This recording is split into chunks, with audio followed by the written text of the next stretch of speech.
Welcome to the online course on the Nibbāna Sermons 23 to 33 by Bhikkhu Ñāṇananda, an online course hosted by the Numata Center for Buddhist Studies at the University of Hamburg in collaboration with the Barre Center for Buddhist Studies in Massachusetts.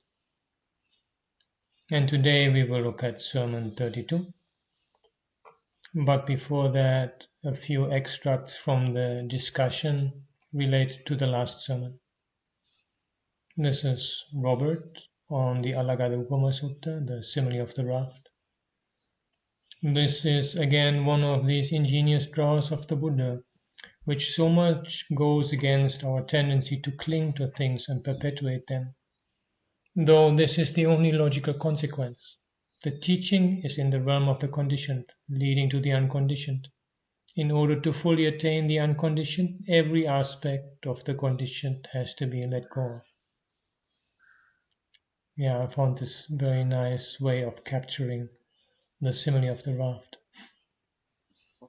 Then Kim offered some reflection on the Kitagiri Sutta, the injunction to let the flesh, etc. dry up, where I pointed out that in the Chinese parallel this is not found in this form. The passage suggests that there is a part of the mind that is willing to die in order to attain awakening. It is very helpful to discover this. Maybe we can't fully awaken unless we discover this. Many people are afraid of this part of the mind because so much of the mind wants to live, to be, to become. But full awakening is not compatible with being afraid of any part of the mind. As noted by Bhikkhu Ñāṇananda in Sermon 8, deathless Amata means the absence of the fear of death. The fear that the world has about death is something obsessional. Perhaps it is useful that this willingness to die is stated so clearly in the suttas, so that practitioners can then find it in their own heart. Yeah, I found this very helpful because my reservations about the formulation in the Kitagiri Sutta were kind of more along the lines of it being conveying to me the sense of a very forceful and perhaps not entirely balanced approach. And this is also related to the way this instruction has been understood by some of my monastic friends in Asia, who use it as a backup or a reason for doing what in my personal view is too pushy. And I think I had missed out on this dimension of just this willingness to die. I found this just very useful reflection from Kim to give a different perspective and meaning to this particular phrase. And then George on the Cetanakaraniya Sutta on this idea that virtue naturally leads to the absence of regret, joy, etc. There's a serene purity of the winds blowing through it. The long line of mental states seem almost effortless flow, inviting one to come and see, leading one onwards.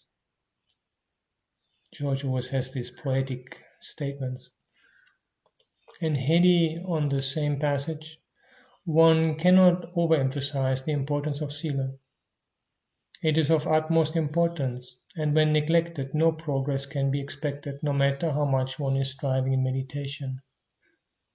But with the serene wind of sila blowing through one's conduct, this natural effortless progression will happen by itself.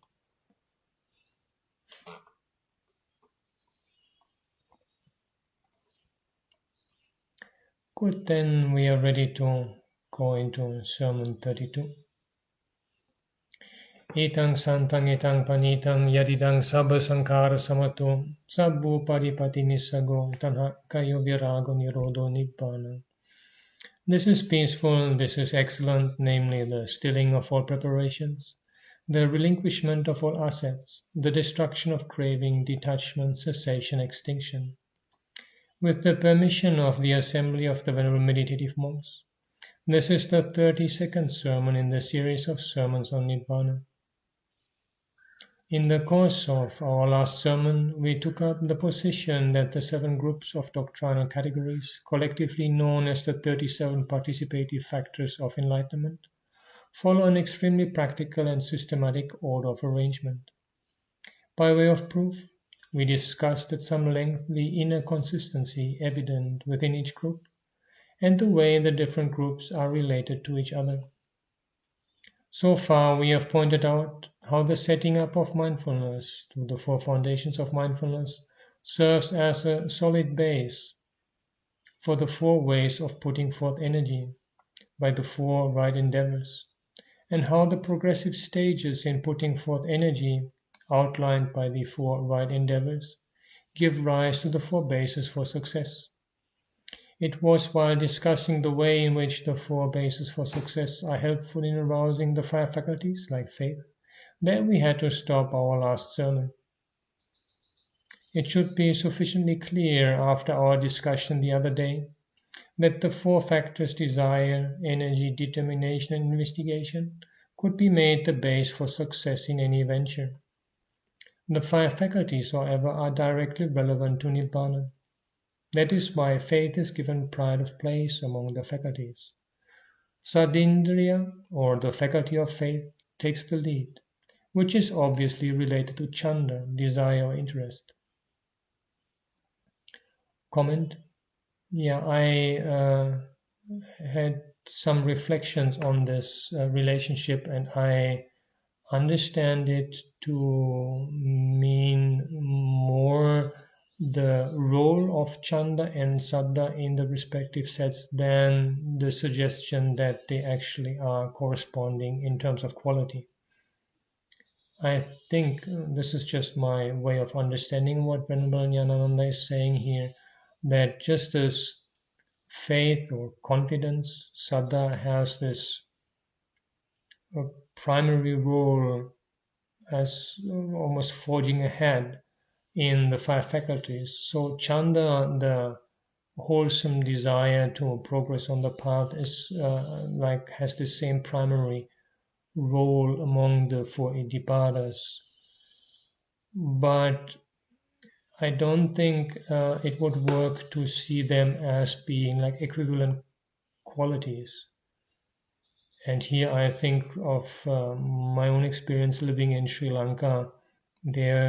I can think of quite a number of people that I knew that had a lot of saddha, a lot of faith. And precisely because of that faith, actually they had no chanda in the sense of a wholesome desire to progress on the path of practice.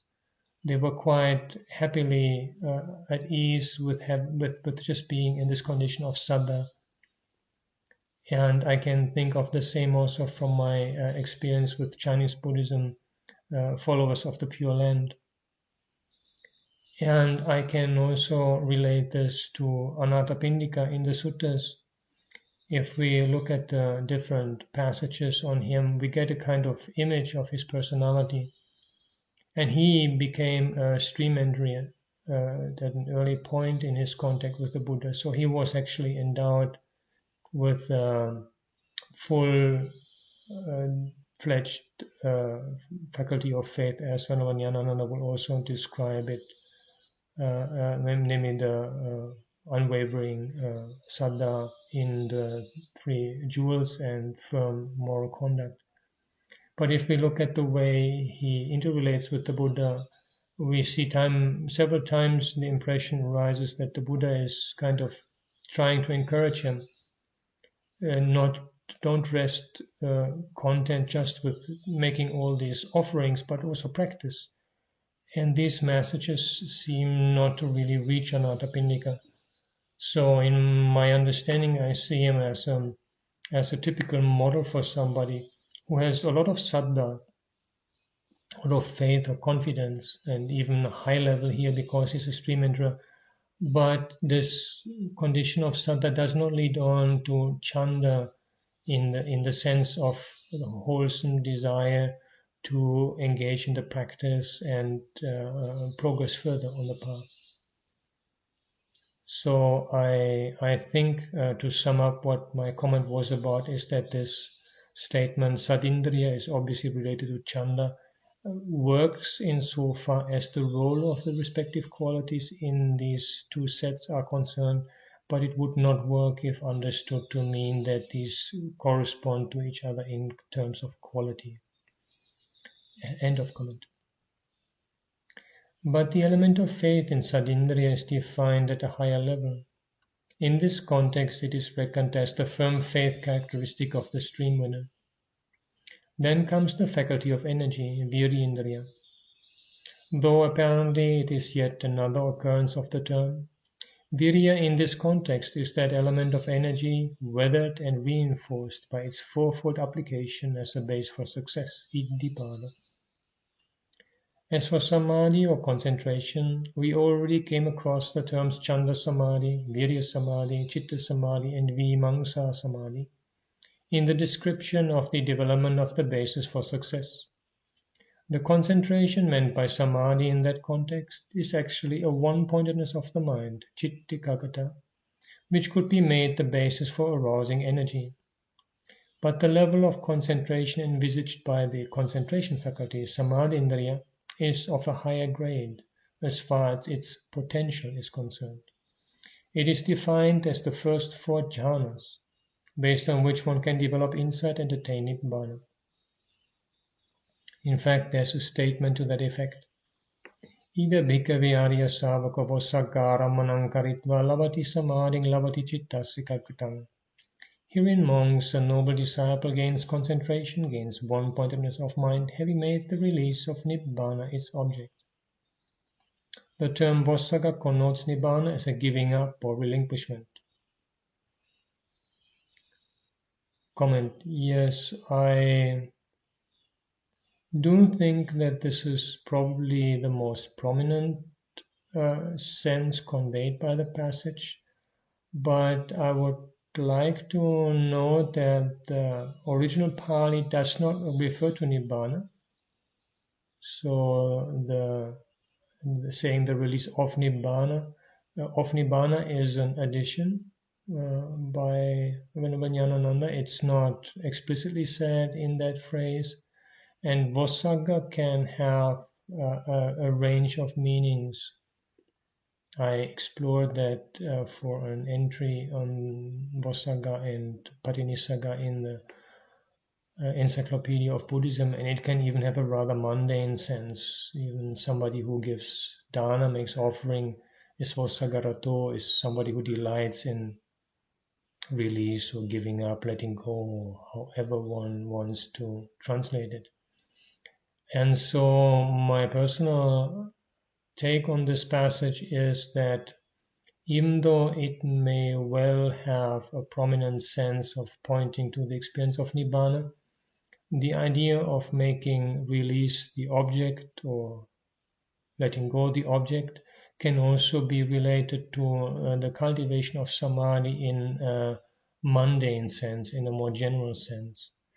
And in fact, myself and also others with whom I have shared this interpretation found this a very useful, if not even a key aspect in the ability to go into deeper states of concentration, because for many of us, particularly Westerners, particularly males, there's a tendency of being a little bit too pushy, a little bit too much of an effort at focusing the mind. And that very effort creates a very subtle degree of agitation and tenseness that can actually prevent from entry into deeper levels of concentration. And by instead making letting go or release, relinquishment, one's object, a different attitude towards the cultivation of samadhi can be inculcated. An attitude that is more relaxed and that sees the cultivation of samadhi as a letting go of all that obstructs samadhi, hindrances, restlessness, thoughts, I-making, my-making, whatever it is. And as a return to I would even call it to some degree, a natural condition of mental collectedness. And that can be a very powerful approach to samadhi which does not have a direct relationship to Nibbāna, making Nibbāna as the object. And so I would just like to offer this broader understanding of that passage as an additional perspective. End of comment. So the concentration faculty is that concentration which is directed towards Nibbāna. Similarly, the wisdom faculty, as defined here, is of the highest degree, pertaining to the understanding of the Four Noble Truths. Sometimes it is called the noble penetrative wisdom of rise and fall, Udayatagamini Panya Arya Nibbedika. By implication, it is equivalent to the factor called Vimamsa, investigation, we came across in our discussion of the basis for success. As a faculty, it comes out full-fledged in the guise of wisdom. The mindfulness faculty, which stands in the middle, fulfills a very important function. Now, in the context of the four foundations of mindfulness, the role of mindfulness is the simple task of being aware of the appropriate object presented to it.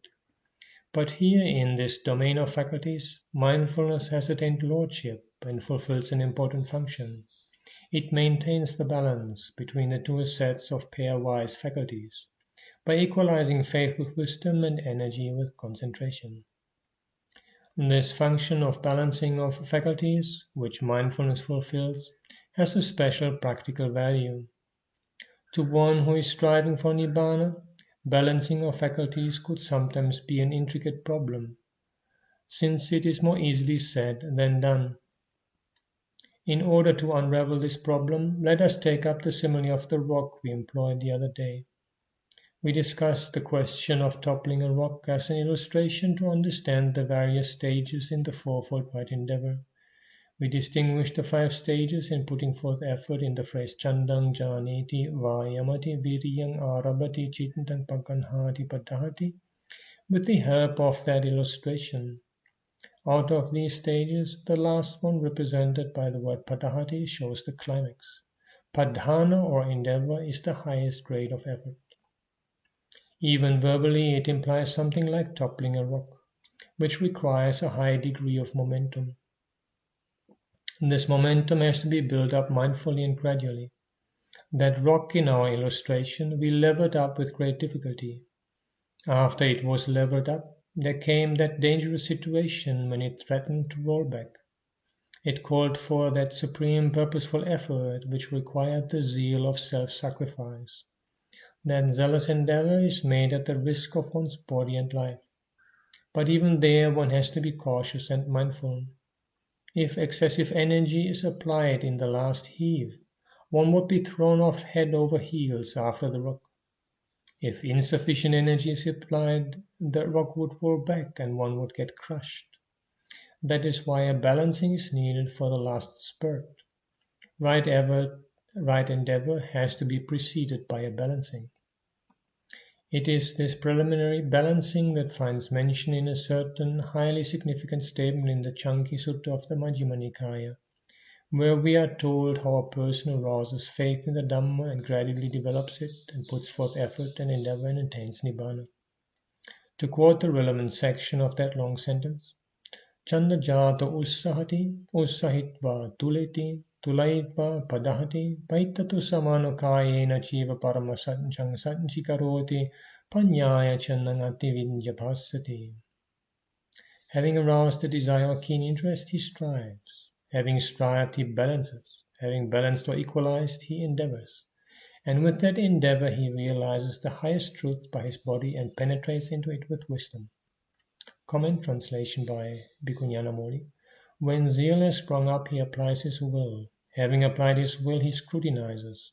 Having scrutinizes, he strives. Resolutely striving, he realizes with the body the supreme truth and sees it by penetrating it with wisdom. End of comment. Unfortunately, the key word here, tulayati or tuleti, is explained in a different way in the commentary. It is interpreted as a reference to contemplation on insat, anicca divasena tiriti, are judges as impermanent, etc.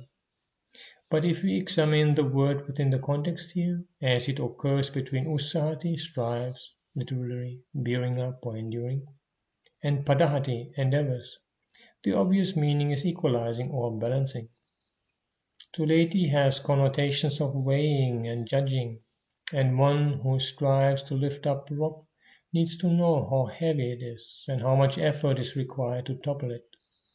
By merely looking at the rock without trying to lift it up, one cannot say how much effort is needed to topple it. One has to put one's shoulder to it. In fact, the word ussahati is suggestive of enduring effort with which one bears up. Sometimes the Buddha uses the term usoli to designate that steadily enduring effort, literally the bearing up. A clear instance of the occurrence of this term in this sense can be found among the eights of the Anguttara Nikaya in a discourse on the recollection of death, Maranasati. The sutta is an exhortation to the monks to make use of the recollection of death to reflect on one's unskillful mental states daily, in the morning and in the evening, with a view to strengthen one's determination to abandon them. For instance, we find the following exhortation. Sache bhikkhave bhikkhu pajjavekamano evang pajanati attime papaka kusala dhamma appahina ye me asuratin kalang karuntas antarayayati. Tena bhikkave bhikkhuna te sangyeva papakānanga kusalāni dhammanang pahanāya adimato chando ca vāyamo ca ussāho ca usoli ca appativāni ca sati ca sampajanyam ca karaniyam. If monks upon reflection a monk understands there are in me unabandoned evil unskillful states which could spell danger to me if I die today, then monks for the abandonment of those very evil unskillful states, that monk should arouse a high degree of desire, effort, striving, enduring effort, unremitting effort, mindfulness, and full awareness. Comment, translation by Bhikkhu Bodhi. If upon review the Bhikkhu knows I have bad unwholesome qualities that have not been abandoned, which might become an obstacle for me if I were to die tonight, then he should put forth extraordinary desire, effort, zeal, enthusiasm, indefatigability, mindfulness, and clear comprehension to abandon those bad, unwholesome qualities. End of comment. The sequence of terms Chando, Vayamo, Ussā, Usuli, Appativani, Sati, and Sampajanya is particularly significant in this long sentence. Chanda is that desire to abandon evil, unskillful states. Vayama is the initial effort. Usaha is literally putting the shoulder to the task. Usoli is bearing it up with endurance. Appativani is unshrinking effort or unremitting effort. Sati is that mindfulness, and Sampajanya that full awareness, which are indispensable in this sustained, unremitting endeavor. Comment, I appreciate this very interesting interpretation, but I just wanted to mention again that often these terms are arranged according to the law of waxing syllables. This is a basic principle in the oral transmission of the Pali texts, so that the term with the least amount of syllables comes first, and then the next terms are those with the longer, more syllables. And we have that very clearly here. Chando is 2, Vayama is 3 syllables, and then Usa and Usuli also 3, but Appativani longer. And maybe Sati Sampajanya is either taken as a new topic or else it's taken as a compound. So there is also a reason for this sequential arrangement related to oral transmission. But this does, of course, not diminish the beauty of Bhikkhu Ñāṇananda's explanation. I just wanted to provide this additional perspective. End of comment. If a better illustration is needed to clarify the idea of balancing prior to the final endeavor, we may take the case of lifting a log of wood. Here we have an actual lifting up or putting one's shoulder to it. Without lifting up a log of wood and putting one's shoulder to it, one cannot get to know the act of balancing. If, for instance, the log of wood is thick at one end and thin at the other end, one cannot locate the center of gravity at a glance. So one puts one's shoulder to one end and goes on lifting it up. It is when one reaches the center of gravity that one is able to balance it on one's shoulder and take it away. It is because we are looking at this question of balancing of faculties from a practical point of view that we made this detour in explanation. So then the mindfulness faculty is also performing a very important function among these faculties. From the Saddha Sutta we quoted the other day, we could see that there is also a gradual arrangement in this group of 5 faculties. That is to say, in a person with faith, energy arises. One who is energetic is keen on developing mindfulness. In one who is mindful, concentration grows. And one who has concentration attains wisdom. This gradual arrangement becomes all the more meaningful since the faculty of wisdom is declared the chief among the faculties. In the Indriya Samyutta of the Samyutta Nikaya, the Buddha gives a number of similes to show that the wisdom faculty is supreme in this group. Just as the lion is supreme among animals, and the footprint of the elephant is the biggest of all footprints, the wisdom faculty is supreme among faculties. The Buddha even goes on to point out that until the wisdom faculty steps in, the other 4 faculties do not get established. This he makes clear by the simile of the gabled hall in the Mallika Sutta of the Indriya Samyutta. Just as monks in a gabled hall, so long as the roof peak has not been raised, the rafters are not conjoined, the rafters are not held in place. Even so, as long as the noble knowledge has not arisen in a noble disciple, the 4 faculties are not conjoined, the 4 faculties are not held in place.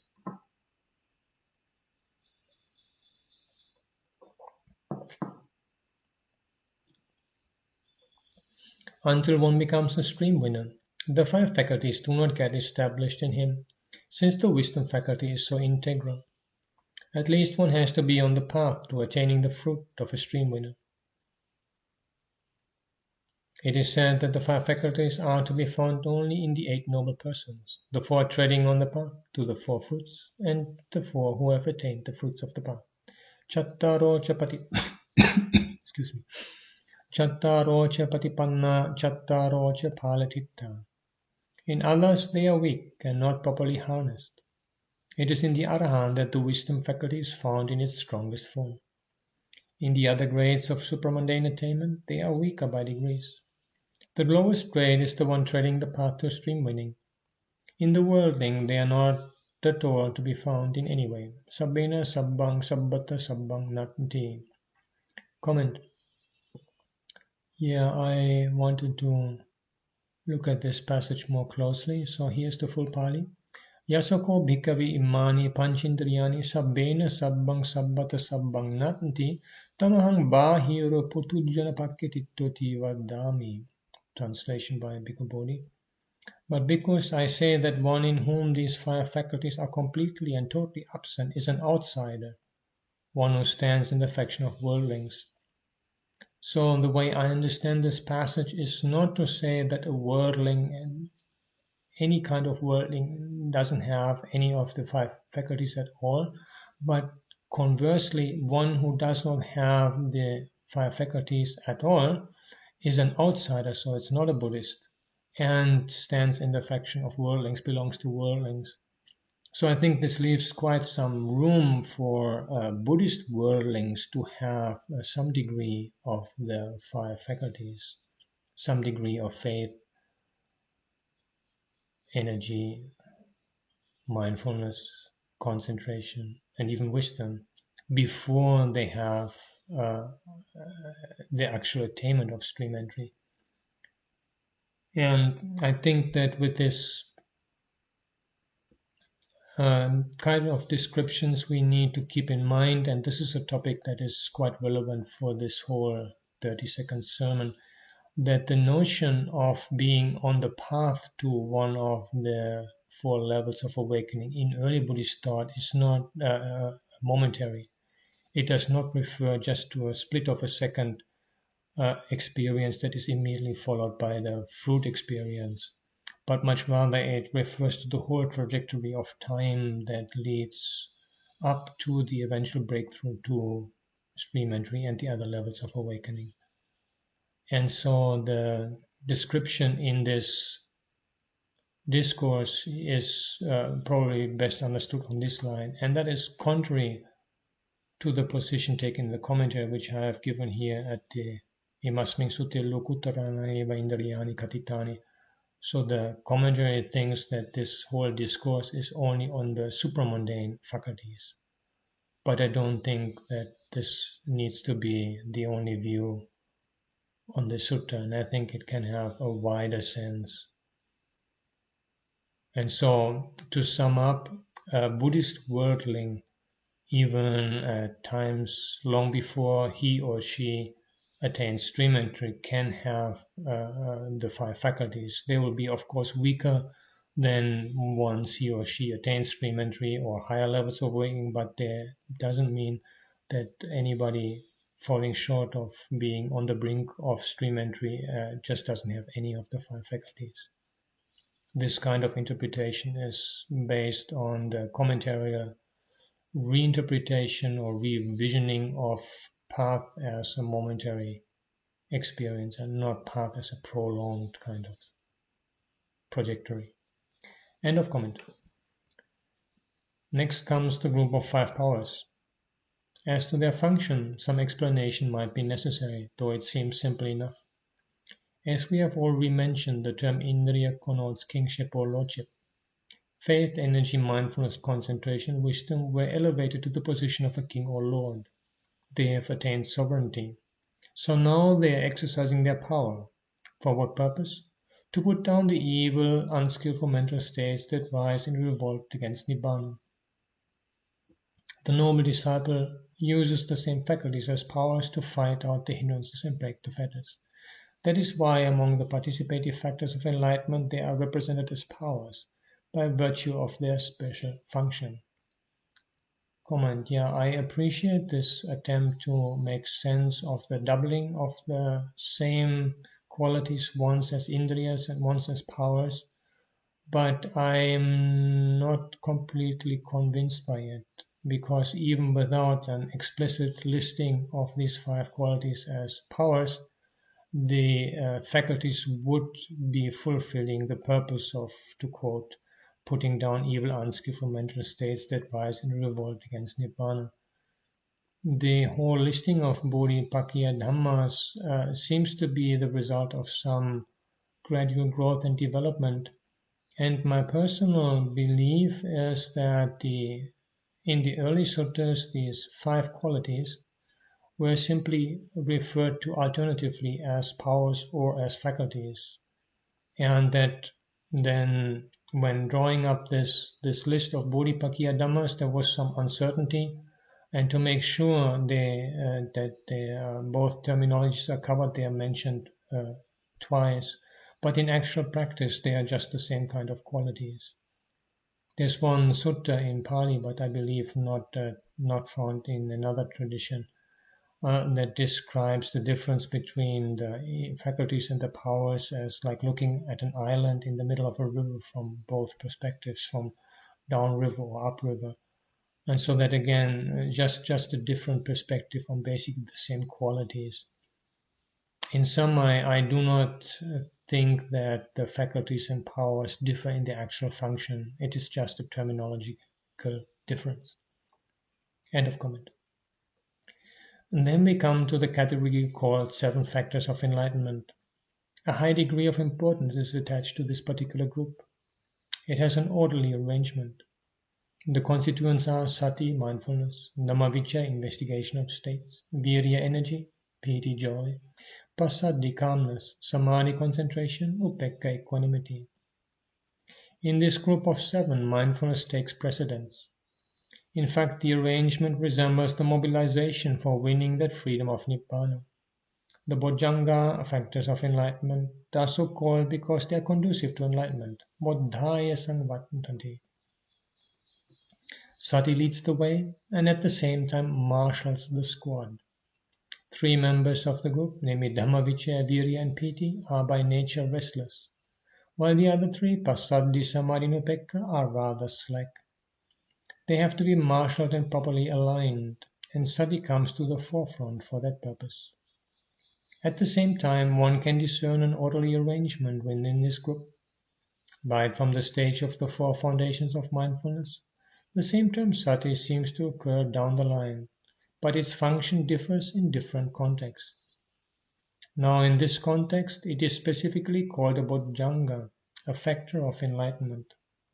The phrase Sati Sambojjhangang Bhaveti, he develops the enlightenment factor of mindfulness, is directly used with reference to it here. When one develops a particular meditation subject, whether it be mindfulness of breathing, Anapanasati, or even one of the 4 divine abidings of loving kindness, metta, compassion, karuna, altruistic joy, mudita, or equanimity, upekkha, one can arouse these enlightenment factors. That is why we come across, in the Indriya Samyutta for instance, such statements as the following. Ida bhikkave bhikkhu metta sagatang sati sambojjhangang bhaviti viveka nisitang viraga nisitang nirodha nisitang mossagga parinami. Herein monks, a monk develops the enlightenment factor of mindfulness imbued with loving kindness, based upon seclusion, dispassion and cessation, maturing in release. Comment, translation by Bhikkhu Bodhi. Here because a bhikkhu develops the enlightenment factor of mindfulness accompanied by loving kindness, based upon seclusion, dispassion and cessation, maturing in release. And below I have a partial parallel from the Samyukta Agama which makes basically the same statement. End of comment. All the 4 terms viveka, seclusion, viraga, dispassion, nirodha, cessation and mossagga, release, are suggestive of Nibbāna. So Sati Sambojjhanga implies the development of mindfulness as an enlightenment factor, directed towards the attainment of Nibbāna. What follows in the wake of the enlightenment factor of mindfulness, once it is aroused, is the enlightenment factor of investigation of states, Dhamma Vichaya Sambojjhanga, which in fact is the function it fulfills. For instance, in the Ananda Sutta we read, Sotatta Sato Viharanto Tang Dhammang Panyaya Pavichinati Pavicharati Parivimangsang Apajati. Dwelling thus mindfully, he investigates that mental state with wisdom, goes over it mentally and makes an examination of it. Comment, translation by Bhikkhu Bodhi. A bhikkhu dwelling thus mindfully discriminates that Dhamma with wisdom, examines it, makes an investigation of it. And the Samyukta Agama parallel. When the mindfulness factor of awakening has been fulfilled, one investigates and examines that state. End of comment. The mental states refers to the particular subject of meditation. Excuse me. And by investigating it with wisdom and mentally going over it and examining it, the meditator arouses energy. So from this enlightenment factor one draws inspiration and arouses energy. It is also conducive to the development of wisdom. This enlightenment factor of investigation of states gives rise to the enlightenment factor of energy, since the mental activity implied by it keeps him wakeful and alert. As the phrase Araddang hoti viryang asallinam, energy is stirred up and not inert, implies. To one who has stirred up energy, there arises a joy of the spiritual type. Aradda viryasu pajati piti niramisa. Of one who is joyful in the mind, the body also calms down. Piti manasa kaya pipasambhati. And so too the mind, chittam pipasambhati. The mind of one who is calm in body and blissful gets concentrated. Pasaddakayasa sukhino chittang sammadhyati. Comment, translation by Bhikkhu Bodhi. While he discriminates that Dhamma with wisdom, examines it, makes an investigation of it, his energy is aroused without slackening. When his energy is aroused, there arises in him spiritual rapture. For one whose mind is uplifted by rapture, the body becomes tranquil and the mind becomes tranquil. For one whose body is tranquil and who is happy, the mind becomes concentrated. And the Samyukta Agama.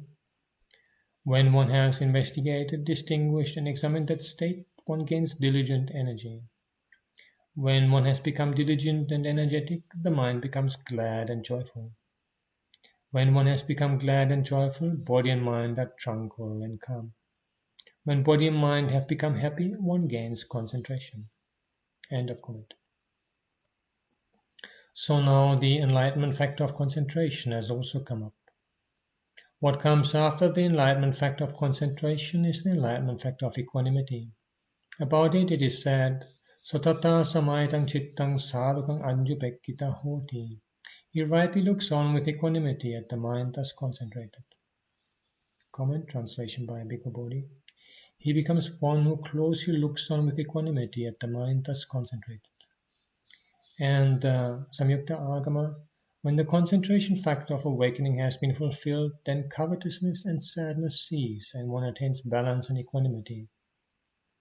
I find these two interesting descriptions complementing each other of equanimity, or equipoise as I prefer to translate upeka when it is bojjhanga, an awakening factor. So the Samyukta Agama brings in covetousness and sadness. These correspond to abhijja and domanassa in Pali. These are the terms that we also find mentioned in the Satipatthana Sutta. Vinaya loke abhijja domanasang, as a key aspect of a Satipatthana meditation, that the leaving behind of covetousness and sadness in the world.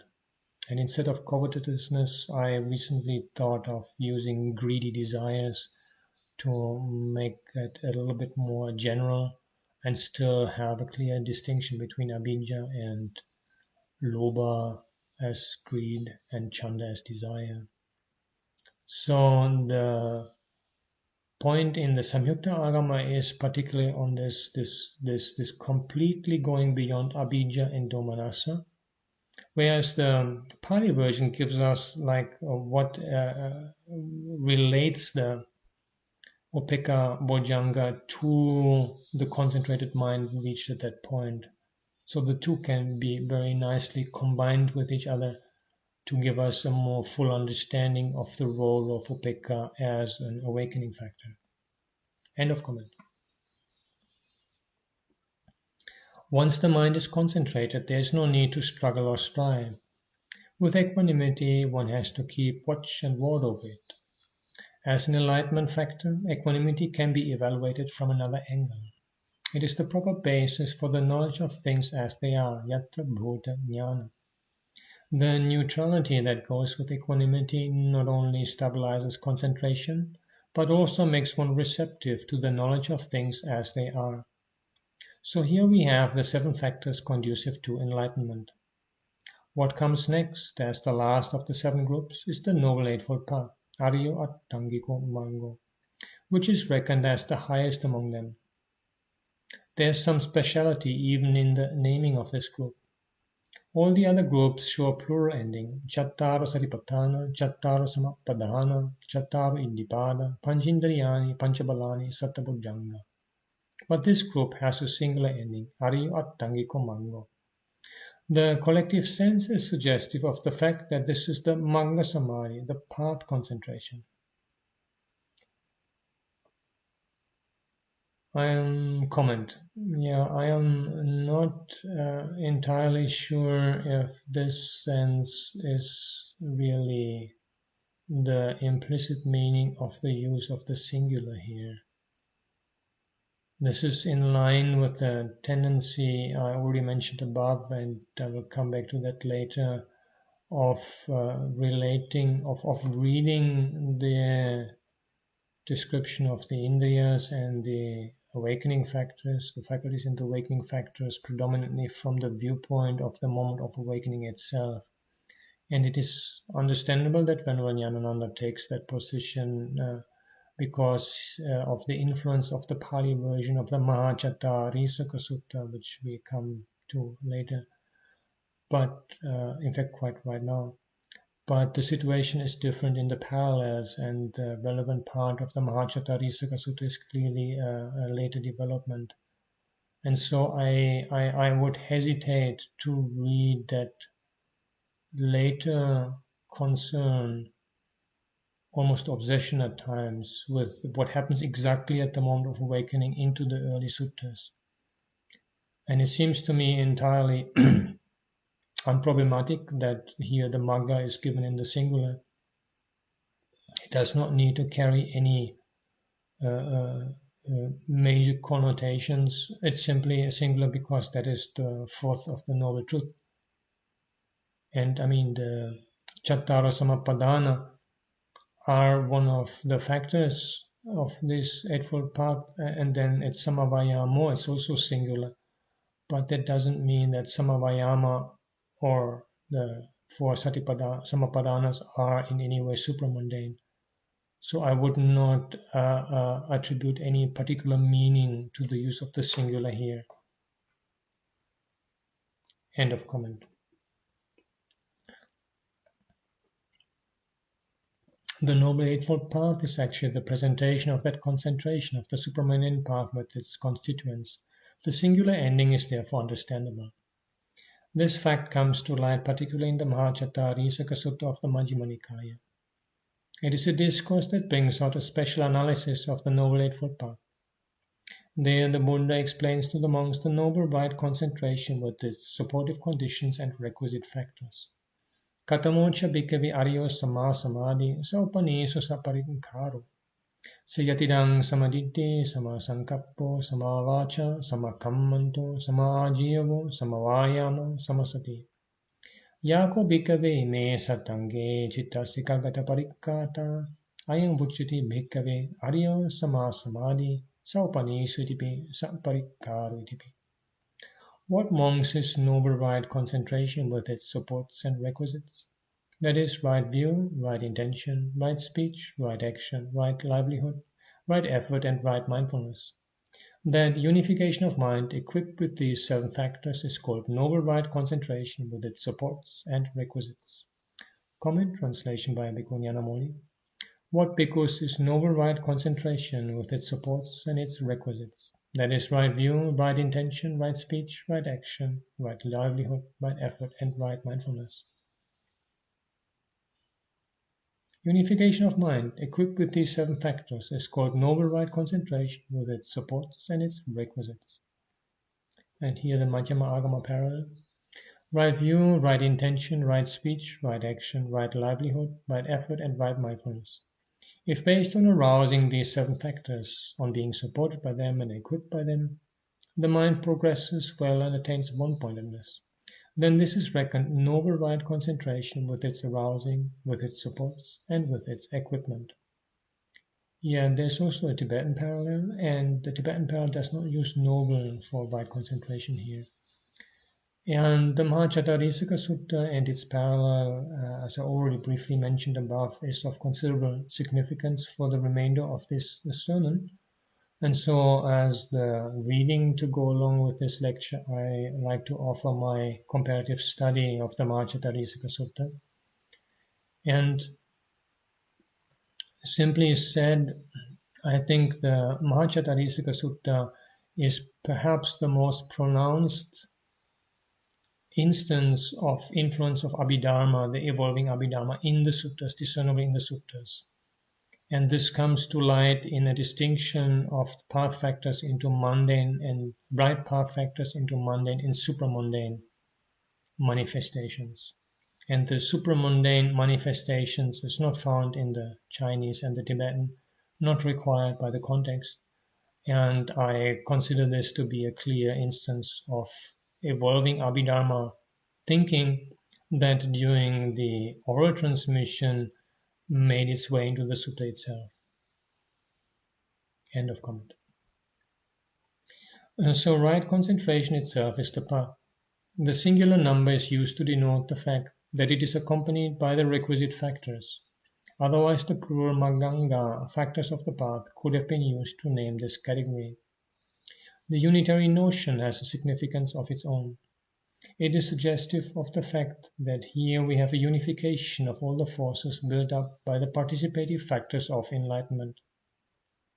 In this discourse, the Buddha comes out with an explanation of certain other important aspects of this Noble Eightfold Path. The fact that right view takes precedence is emphatically stated several times. Tatra bhikkhave sammaditi pubbangama. Therein monks' right view leads the way. It is also noteworthy that right view is declared as twofold, sammaditting pang dvayang vadami. Even right view, I say, is twofold. Ati bhikkhave sammaditi sāsava punya bhagya upari vipakka. Ati bhikkhave sammaditi arya anāsava lukuttara manganga. There is right view amongst that is affected by influxes on the side of merit and maturing into assets, And there is right view amongst that is noble, influx-free, supramundane, a factor of the path. The first type of right view, which is affected by influxes on the side of merit and ripening in assets, is the one often met with in general in the analysis of the Noble Eightfold Path, namely the 10-factored right view. It is known as the right view which takes Kamma as one's own. Kamma Sakata Sammaditthi. The standard definition of it runs as follows. Ati dinnang ati yittang ati hutang ati sukata dukatanang kammanang palang vipako. Ati ayang loko ati paroloko, ati mata, ati pita, ati satta upapatika, ati loke samana brahmana, sammangata sammapatipanna, ye imancha lokang, parancha lokang, sainga pinya, sachikatva pavidenti. There is an effectiveness in what is given, what is offered, and what is sacrificed. There is fruit and result of good and bad deeds. There is this world and the other world. There is mother and father. There are beings who are reborn spontaneously. There are in the world, rightly treading and rightly practicing recluses and Brahmins who have realized by themselves by direct knowledge and declare this world and the other world. Comment, translation by Bhikkhu Ñāṇananda. There is what is given and what is offered and what is sacrificed. There is fruit and result of good and bad actions. There is this world and the other world. There is mother and father. There are beings who are reborn spontaneously. There are in the world good and virtuous recluses and Brahmins who have realized for themselves by direct knowledge and declared this world and the other world. And the Mayama Agama parallel. What is right view? This view, namely, there is efficacy in giving, efficacy in offerings, there is efficacy in reciting hymns, there are wholesome and bad deeds, there is a result of wholesome and bad deeds, there are this world and another world, there is obligation towards one's father or mother. In the world there are worthy men who have reached a wholesome attainment, who are well gone and have progressed well, who by their own knowledge and experience abide in having themselves realized this world and the other world. This is reckoned right view. Yeah, I supplemented obligation towards one's father or mother. The same could be supplemented also in the Pali, because the right view is of course not the simple fact that there are one's mother and father, but the meaning is that there is some obligation towards them, some indebtedness towards them. And in the Madhyama Agama, as I briefly mentioned, there is just one type of right view. It doesn't have the supramundane one, and therefore also this right view is not in any way qualified as being with influxes, etc. A curiosity I have not been able to resolve in all my studies so far is the reference found in Pali and also in the Chinese to ati yittang ati huttang. So there's effectiveness in what is given, good, that is dana in general, but the next two terms are really related to the Vedic sacrifice. And I am puzzled to find the affirmation of the efficacy of Vedic sacrifice affirmed as an aspect of right view, which, as we can see, is similarly there in the Madhyama Agama version. This is something I have never been able to understand and resolve. One of the relatively few puzzles that remain with me in my comparative studies. In fact, to be honest, I had hoped that it is not found in one of the parallels so that I could say, oh, it's a later edition, but no chance, it's similarly there in the parallels. End of comment. This right view is still with influxes. It is on the side of merits and is productive of samsaric assets. About this right view, this discourse has very little to say. In this sutta, the great attention is focused on that right view which is noble, influx-free, supramundane, and constitutes a factor of the path. It is explained as the right view that comes up at the supramundane path moment. It is noble, Arya, influx-free, Anāsava, and conducive to transcendence of the world, Lokuttara. It is defined as follows. Yaho bhikkhave arya chittassa anāsava chittassa arya magga samangino arya maggang bhavaito panya panindriyan panya balam dhammavichya sambojjango samaditthi magganga ayang bhikkhave samaditthi arya anāsava lokuttara magganga. Monks, that wisdom, that faculty of wisdom, that power of wisdom, that investigation of states, enlightenment factor, that path factor of right view, in one whose mind is noble, whose mind is influx-free, who has the noble path and is developing the noble path, that is the right view which is noble, influx-free, and supramundane, a factor of the path. Comment translation by Bhikkhu Ñāṇananda. The wisdom, the faculty of wisdom, the power of wisdom, the investigation of states, enlightenment factor, the path factor of right view, in one whose mind is noble, whose mind is taintless, who possesses the noble path and is developing the noble path. This is right view that is noble, taintless, supramundane, a factor of the path. End of comment.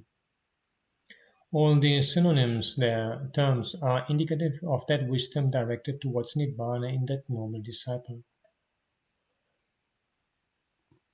They are representative of the element of wisdom maintained from the faculty stage upwards in his systematic development of the enlightenment factors.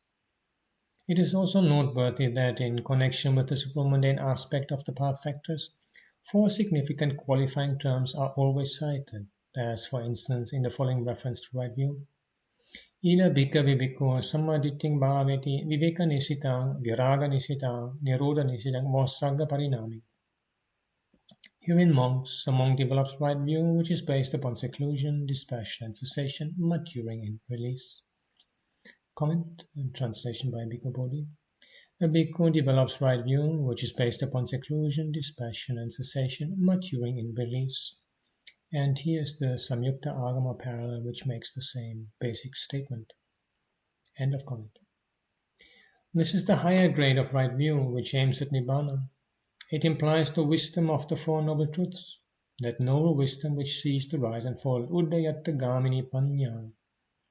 The line of synonymous terms quoted above clearly indicates that the Noble Eightfold Path contains within it all the faculties, powers and enlightenment factors so far development. This is not a mere citation of apparent synonyms for an academic purpose.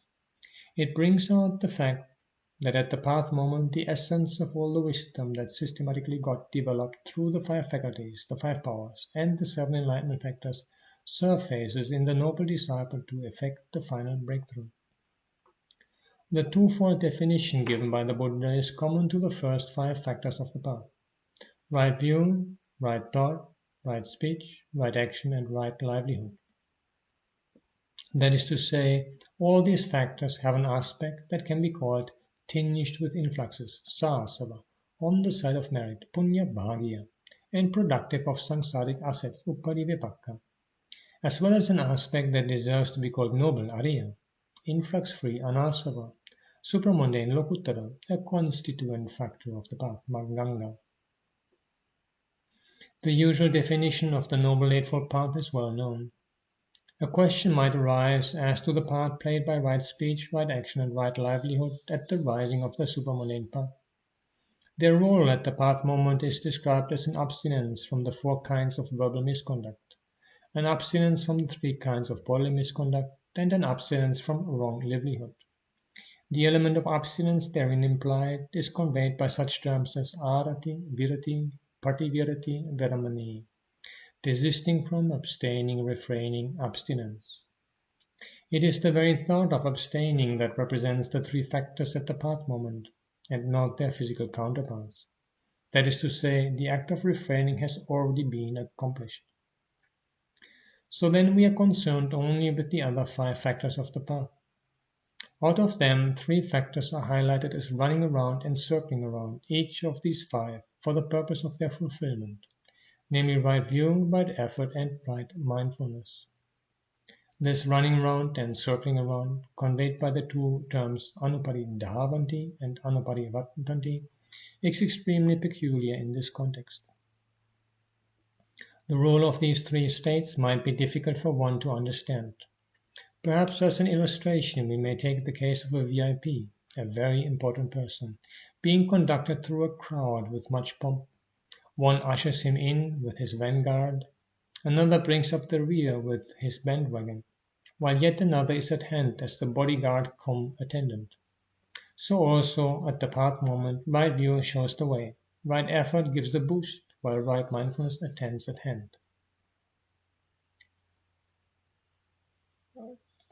comment.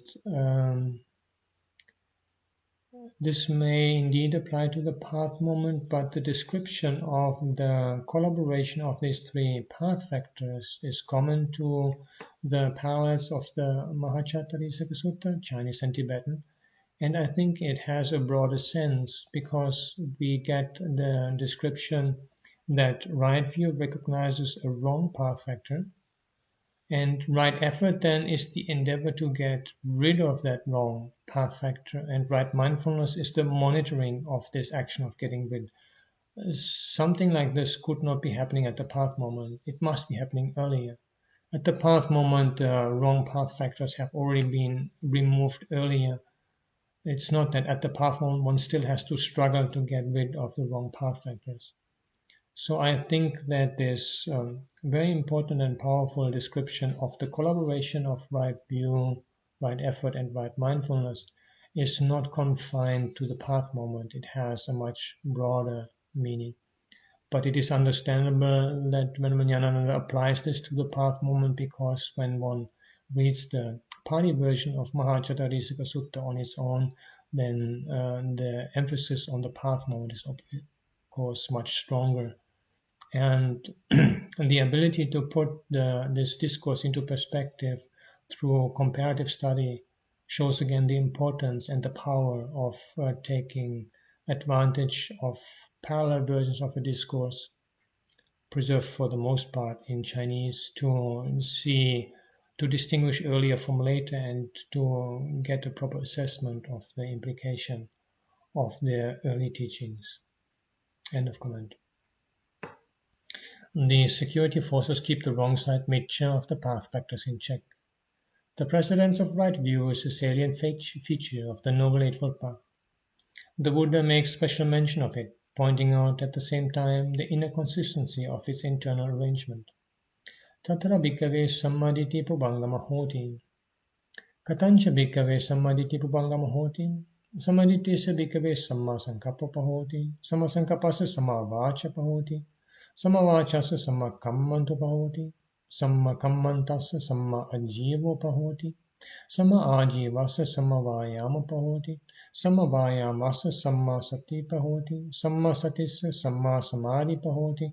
Samma samadhissa samma jnana pahoti. Samma jnanassa samma vimutti pahoti. Itiko bhikkhave atanga samanagro seko pattipado dasanga samanagro araha hoti. Therein monks right view comes first. And how monks does right view come first? In one of right view, right intention rises. In one of right intention, right speech arises. In one of right speech, right action arises. In one of right action, right livelihood arises. In one of right livelihood, right effort arises. In one of right effort, right mindfulness arises. In one of right mindfulness, right concentration arises. In one of right concentration, right knowledge arises. In one of right knowledge, right deliverance arises. Thus monks, the disciple in higher training, possessed of 8 factors, becomes an arahant when possessed of 10 factors. Comment translation by Bhikkhu Ñāṇamūli. The in bhikkhus right view comes first. And how does right view come first?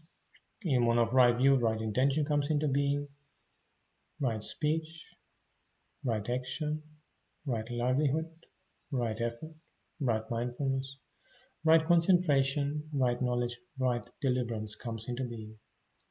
Thus, because the path of the disciple in higher training possesses 8 factors, the arahant possesses 10 factors. And here is the Madhyama Agama parallel. What are the 8 factors with which the one in training is endowed? The right view of one in training up to the right concentration of one in training. These are the 8 factors with which the one in training is endowed. What are the 10 factors with which the arahant who has destroyed the influxes is endowed? The right view of one beyond training up to the right knowledge of one beyond training. These are reckoned the 10 factors with which the arahant who has destroyed the influxes is endowed. Yeah, the Madhyama Agama transmission lineage has the last 2 additional factors in the opposite sequence. So it's a question whether one mentions first right deliverance or right liberation and then right knowledge, as in the Madhyama Agama, or the Pali version, the opposite, right knowledge and then right liberation. And that is of some consequence for the understanding of what right knowledge here means. Does it mean the type of insight knowledge that leads through to the breakthrough, to full awakening, or does it mean the reviewing knowledge after liberation that realizes that the influxes and unwholesome tendencies have been eradicated? The Madhyama Agama also has the sequential building up of the path factor, but it has this at an earlier point in the discourse, not in the same placing as the Pali. And here it goes. Right view gives rise to right intention gives rise to right speech gives rise to right action gives rise to right livelihood gives rise to right effort gives rise to right mindfulness, and right mindfulness gives rise to right concentration. End of quote. The fundamental importance of right view as the forerunner is highlighted by the Buddha in some discourses. In a particular discourse in the Anguttara Nikaya, it is contrasted with the negative role of wrong view. Miccariti kassa bhikkhave purisa pugalassa yancheva kaya kamang yatharitti samatang samadinnan yancha vachi kamang yatharitti samatang samadinnan yancha mano kamang yatharitti samatang samadinnan yacha chetana yacha patana yocha panidhi yecha sankara samiti dhamma anitaya akantaya amanapaya ahitaya dukkaya sangvatandati tankisa hetu dittihi bhikkhave papika. Monks, in the case of a person with wrong view, whatever bodily deed he does accords with the view as grasped up and taken up. Whatever verbal deed he does accords with the view he has grasped and taken up. Whatever mental deed he does accords with the view he has grasped and taken up. Whatever intention, whatever aspiration, whatever determination, whatever preparations he makes, all those mental states conduce to unwelcome, unpleasant, unwholesome, disagreeable, and painful consequences. Why is that?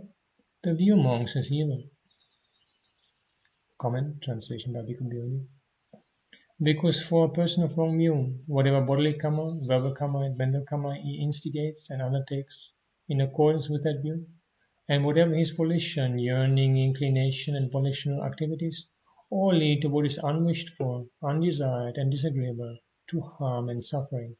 For what reason? Because the view is bad. And here is the Ekotarika Agama parallel, and it makes basically the same statement, although in a more simple manner. That is, it uses less words to express basically the same meaning. End of comment. Due to the evil nature of the view, all what follows from it partakes of an evil character. Then he gives an illustration for it. Sayatapi bhikkhave nimba bijang va kosataki bijang va tittakala bijang va allaya pataviyani kittam yanchiva pativara sangopadiyati yancha apura sangopadiyati sabantang tittakataya kattukataya asattataya sangvatati. Tankisa hetu bijang bhikkhave papakam. Just as monks in the case of a margosa seed or a bitter gourd seed or a long gourd seed thrown on wet ground, whatever taste of the earth it grows in, whatever taste of the water it grows in, all that conduces to bitterness, to soreness, to unpleasantness. Why is that? The seed monks is bad. Comment, translation by Bhikkhu Bodhi. Suppose bhikkhus a seed of neem, bitter cucumber, or bitter gourd were planted in moist soil. Whatever nutrients it takes from the soil and from the water would all lead to its bitter, pungent, and disagreeable flavor. For what reason? Because the seed is bad. The Ekotika makes basically the same statement. End of comment. Then he makes a similar statement with regard to right view. Samaditi kassa bhikkhave purisa pugalassa yancheva kaya kamang yatariti samattang samadinnan yancha vachi kamang yatariti samattang samadinnan yancha mano kamang yatariti samatang samadinnan yacha chetana yacha patana yocha panidhi yacha sankara sabiti dhamma ittaya kantaya manapaya hitaya sukaya sangvatnande tankisa hetu ditti bhikkhave bandhika. Monks, in the case of a person with right view, whatever bodily deed he does accords with the view as grasped and taken up. Whatever verbal deed he does accords with the view he has grasped and taken up. Whatever mental deed he does accords with the view he has grasped and taken up. Whatever intention, whatever aspiration, whatever determination, whatever preparations he makes, all those mental states conduce to welcome, pleasant, wholesome, agreeable, and happy consequences. Why is that? The view monks is good. Comment, translation by Bhikkhu Bodhi. Because for a person of right view, whatever bodily karma, verbal karma, and mental karma he instigates and undertakes in accordance with that view, and whatever his volition, yearning, inclination, and volitional activities, all lead to what is wished for, desired, and agreeable, to well-being and happiness. For what reason? Because the view is good. The Kotrika Agama is similar. End of comment. Then comes the illustration for it. Sayatapi bhikkhave uccu bijang va sali bijang va mudika bijang va allaya pativiyani gittang yanchiva padavira sangopadiyati yancha apora sangopadiyati sabangtang madurattaya satattaya asichanakattaya sangvatati. Tankisa hetu bijangi bhikkhave badakam. Just as monks, in the case of a sugarcane seedling or a sweet paddy seed or a grape seed thrown on wet ground, whatever taste of the earth it draws in, whatever taste of the water it draws in, all that conduces to sweetness, agreeableness, and deliciousness. Why is that? The seed monks is excellent. Comment, translation by Bhikkhu Bodhi. Suppose, bhikkhus, a seed of sugarcane, hill rice, or grape were planted in moist soil. Whatever nutrients it takes from the soil and from the water would all lead to its sweet, agreeable, and delectable flavor. For what reason? Because the seed is good. And basically the same point is made in the Ekotrika Agama. End of comment. This explains why the Noble Eightfold Path begins with right view.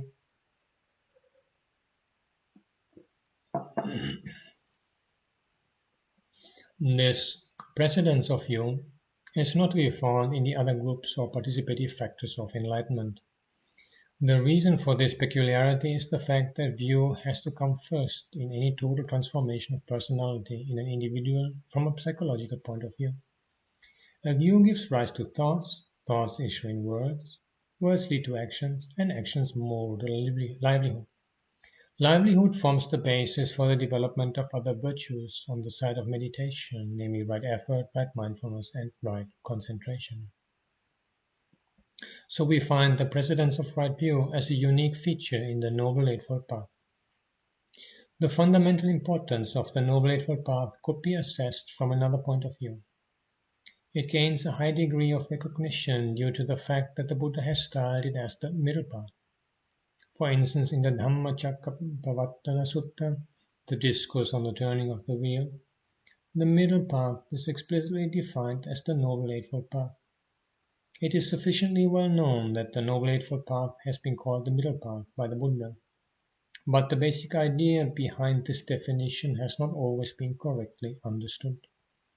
In the Dhammacakkappavattana Sutta, the Buddha has presented the Noble Eightfold Path as a middle path between the two extremes called Kama Sukkalikanuyoga, the pursuit of sensual pleasure, and Attakirimattanuyoga, the pursuit of self-mortification. The concept of a middle might make one think that the Noble Eightfold Path is made up by borrowing 50% from each of the two extremes, the pursuit of sense pleasures and the pursuit of self-mortification. But it is not such a piecemeal solution. There are deeper implications involved. The Mahācattarisaka Sutta in particular brings out the true depth of this middle path. Instead of grafting half of one extreme to half of the other, the Buddha rejected the wrong views behind both those pursuits, and, avoiding the pitfalls of both, presented anew a middle path in the form of the Noble Eightfold Path.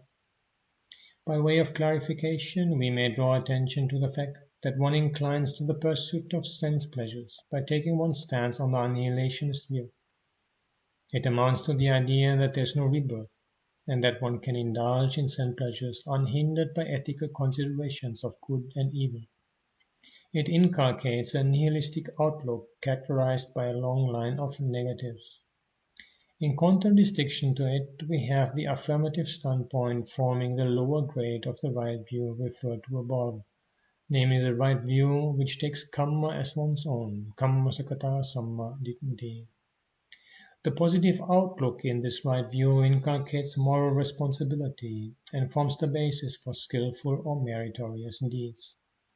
That is why it is called punya bhagya, on the side of merits. By implication, the nihilistic outlook, on the other hand, is on the side of demerit, lacking a basis for skillful action. In our analysis of the law of dependent arising also, we happen to mention the idea of a middle path. But that is from the philosophical standpoint. Here we are concerned with the ethical aspect of the middle path. As far as the ethical requirements are concerned, a nihilistic view by itself does not entitle one to deliverance. Why? Because the question of influxes is there to cope with. So long as the influxes of sensuality, kamasava, of becoming bhavasava, and of ignorance, avijjasava, are there, one cannot escape the consequences of action merely by virtue of a nihilistic view. That is why the Buddha took a positive stand on those 10 postulates. Where the nihilist found an excuse for indulgence in sensuality by negating, the Buddha applied a corrective by asserting. This affirmative stance took care of one extremist trend. But the Buddha did not stop there. In the description of the higher grade of right view, we came across the terms Ariya, Anāsava, Lokuttara, Maganga. In the case of the lower grade, it is Sa-asava with influxes. Here it is Anāsava, influx-free. At whatever moment the mind develops that strength to withstand the influxes, one is not carried away by worldly conventions. That is why the right view at the supramundane path moment is called influx-free. There's an extremely subtle point involved in this distinction. This noble influx-free right view, that is a constituent of the supramundane path, Ariya Anāsava Lokuttara Maganga, is oriented towards cessation, nirodha. The right view that takes karma as one's own, kamma sakata samma ditti, on the other hand, is oriented towards arising, samudaya. Due to the fact that the right view at the path moment is oriented towards cessation, we find it qualified with the terms viveka nisitang, viraga nisitang, nirodha nisitang, vassagga parinami, based upon seclusion, dispersion, and cessation, maturing in release. It is this orientation towards Nibbāna that paves the way for the signless animitta, the undirected appanihita, and the void sunyata. We have already discussed at length about them in our previous sermons. Perhaps while listening to them, some might have got scared at the thought, so then there is not even a mother or a father. That is why the word sunyata, voidness, drives terror into those who do not understand it properly. Here we see the depth of the Buddha's middle path. That right view with influxes, sāsava, is on the side of merits, punya bhagya, not demerit, apunya. If the Buddha sanctions demerit, he could have endorsed the nihilistic view that there is no this world or the other world, no mother or father. But due to the norm of karma, which he explained in such terms as kammasaka, satta, kammadayana, kammayoni, kammabandhu, beings have karma as their own, they are inheritors of karma, karma is their matrix, karma is their relative. So long as ignorance and craving are there, beings take their stand on convention and go on accumulating karma. They have to pay for it. They have to suffer the consequences. Though with influxes, sāsava, that right view is on the side of merit, punya bhagya, which mature into samsaric assets, upparivipakka, in the form of the conditions in life conducive even to the attainment of Nibbāna. That kind of right view is preferable to the nihilistic view, although it is of a second grade. But then there is the other side of the samsaric problem. One cannot afford to stagnate there. There should be a release from it as a permanent solution. That is where the higher grade of right view comes in, the noble influx-free right view which occurs as a factor of the path. It is then that the terms animitta, signless, appanihita, the undirected, and sunyata, the void, become meaningful. When the mind is weaned away from the habit of grasping signs, from determining, and from the notion of selfhood, the three doorways to deliverance, the silence, the undirected, and the void, would open up for an exit from this samsaric cycle. The cessation of existence is Nibbāna, Bhavanirodho Nibbāna. Here then we have the reason why the Noble Eightfold Path is called the middle path. In the life of a meditator also, the concept of a middle path could sometimes give rise to doubts and indecision. One might wonder whether one should strive hard or lead a comfortable life. A midway solution between the two might be taken as the middle path. But the true depth of the middle path emerges from the above analysis of the twofold definition of the Noble Eightfold Path. It is because of this depth of the middle path that the Buddha made the following declaration in the Aggappasada Sutta of the Anguttara Nikaya. Yavada bhikkhave dhamma sankata aryatangi ko maggo te sanaganga kayate. Amongst whatever prepared things there are, the Noble Eightfold Path is called the highest among them. Comment translation by Bhikkhu Bodhi. To whatever extent there are phenomena that are conditioned, the Noble Eightfold Path is declared the foremost among them. And here the Ekotarika Agama proceeds quite differently. It just says that there are things with influxes and without influxes, conditioned, unconditioned, defiled, undefiled, etc. And that Nibbāna is the highest among them, beyond comparison. End of comment. It is true that the Noble Eightfold Path is something prepared, and that is why we showed its relation to causes and conditions. Whatever is prepared is not worthwhile, and yet it is by means of this prepared Noble Eightfold Path that the Buddha clears the path to the unprepared. This is an extremely subtle truth, which only a Buddha can discover and proclaim to the world. It is not easy to discover it, because one tends to confuse issues by going to one extreme or another. One either resorts to the annihilationist view and ends up by giving way to indulgence and sensuality, or inclines towards the eternalist view and struggles to extricate self by self-mortification.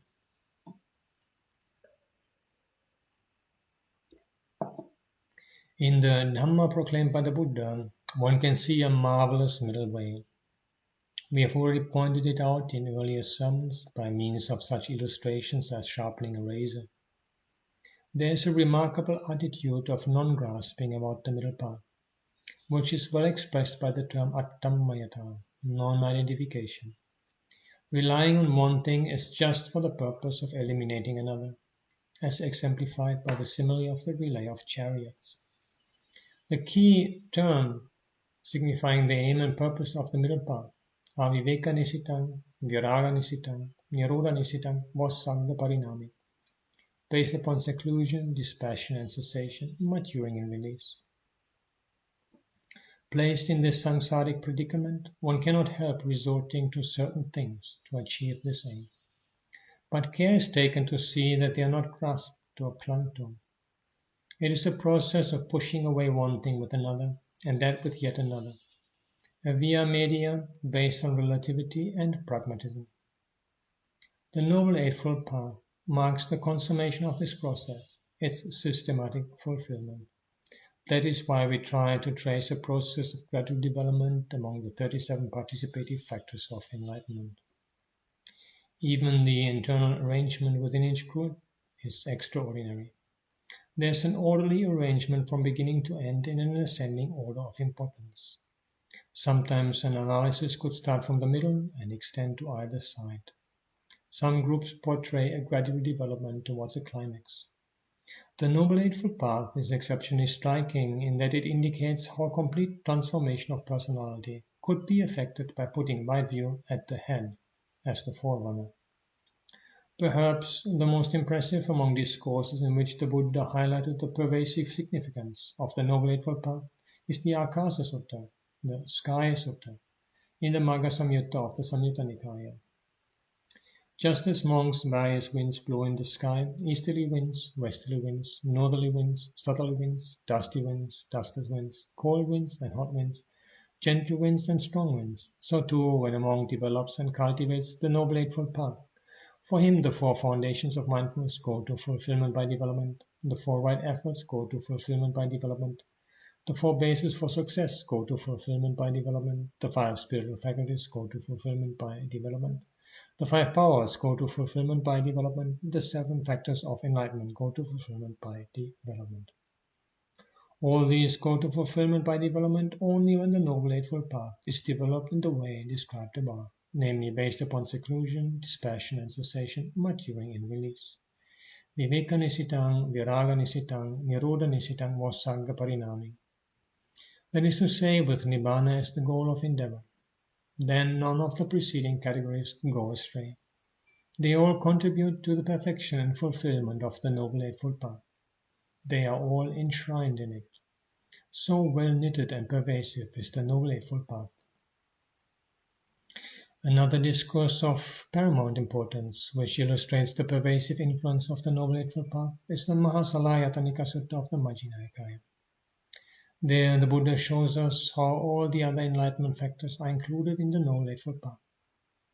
In our discussion on Nibbāna, we happened to mention that the cessation of the 6 sense spheres is Nibbāna. If Nibbāna is the cessation of the 6 sense spheres, it should be possible to lay down a way of practice leading to Nibbāna through the 6 sense spheres themselves. As a matter of fact, there is such a way of practice, and this is what the Mahasalayatanika Sutta presents in summary form. In this discourse, the Buddha first portrays how, on the one hand, the samsaric suffering arises depending on the 6-fold sense sphere. Then he explains how, on the other hand, the suffering could be ended by means of a practice pertaining to the 6-fold sense sphere itself. Chakung bhikkhave ajānanga passaññata bhutam, rūpya ajānanga passaññata bhutam, chakku viññānanga ajānanga passaññata bhutam, chakku sampassanga ajānanga passaññata bhutam, yam vidang chakku sampassa pace upajati vedaitam, sukham va, dukkam va, adukama sukham va, tampi ajānanga passaññata bhutam, chakkusmiং sarajati, rūpesu sarajati, chakku viññāne sarajati, chakku sampassi sarajati, yam vidang chakku sampassa pace upajati vedaitam sukham va, dukkam va, adukama sukham va, tasmimpi sarajati. Tassa saratassa sangyutassa samulassa sarano passino viharato ayating panchupadana kanda upaya gaccanti. Tanna chassa pono bhavika nandi raga sagata tatra tatra vinandini sa chassa pavardati. Tassa kaikapi darata pavardhanti, chitasikapi darata pavardhanti, kaikapi santapa pavardhanti, chitasikapi santapa pavardhanti, kaikapi parilaha pavardhanti, chitasikapi parilaha pavardhanti, sukaidukampi, chetudukampi patisangviditi. Monks, not knowing and not seeing the I as it actually is, not knowing and not seeing forms as they actually are, not knowing and not seeing eye consciousness as it actually is, not knowing and not seeing eye contact as it actually is, whatever is felt as pleasant or unpleasant, or neither unpleasant nor pleasant, arising dependent on eye contact, not knowing, not seeing that too as it actually is, one gets lustfully attached to the eye, to forms, to eye consciousness, to eye contact, and to whatever is felt as pleasant or unpleasant, or neither unpleasant nor pleasant, arising in dependence on eye contact. And for him who is lustfully attached, fettered, infatuated, contemplating gratification, the 5 aggregates of grasping get accumulated for the future. And his craving, which makes for rebecoming, which is accompanied by delight and lust, delighting now here, now there, also increases. His bodily stresses increase, his mental stresses increase, his bodily torments increase, his mental torments increase, his bodily fevers increase, his mental fevers increase, and he experiences bodily and mental suffering. Comment translation by Bhikkhu Ñāṇananda. When one does not know and see the I as it actually is, when one does not know and see forms as they actually are, when one does not know and see eye consciousness as it actually is, when one does not know and see eye contact as it actually is, when one does not know and see as it actually is the feeling felt as pleasant or painful or neither painful nor pleasant, that arises with eye contact as condition, then one is inflamed by lust for the eye, for forms, for eye consciousness, for eye contact, for the feeling felt as pleasant or painful, or neither painful nor pleasant, that arises with eye contact as condition. When one abides inflamed by lust, fettered, infatuated, contemplating gratification, then the 5 aggregates affected by clinging are built up for oneself in the future, and one's craving, which brings renewal of being, is accompanied by delight and lust, and delights in this and that increases. One's bodily and mental troubles increase, one's bodily and mental torments increase, one's bodily and mental fevers increase, and one experiences bodily and mental suffering. And here is the relatively similar presentation in the Samyukta Agama Parala. End of comment. In this way, the Buddha first of all delineates how the entire samsaric suffering arises in connection with the 6-fold sense sphere. We will discuss the rest of the discourse in our next sermon. Thank you for your attention.